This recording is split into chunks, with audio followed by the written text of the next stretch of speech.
based on the physical evidence that was at the scene and based on the interview that another sergeant and I conducted, the responses that I was getting from Officer O'Brien basically weren't jiving.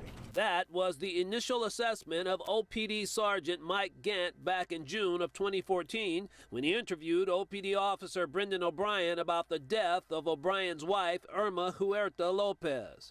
Officer O'Brien told investigators his wife killed herself. Sergeant Gant wasn't buying it. The sergeant was abruptly taken off of the case by then Homicide Lieutenant and current OPD Deputy Chief John Loyce.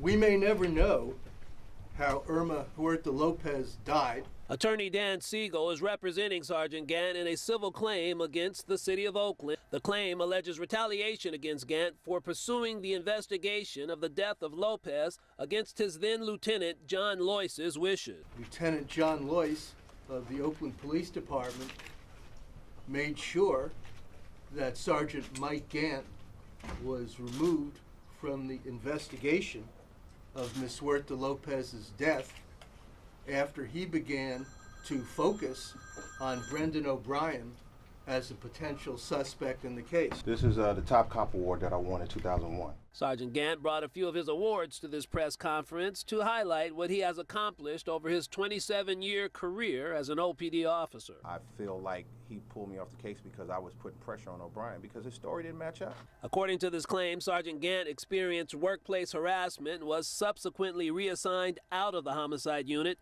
placed on admin leave in 2015, and remains off duty to this day. I want my job back. I want to go back to work. However, filing this claim against his employer may get in the way of that request. In Oakland, Hazik Medyun.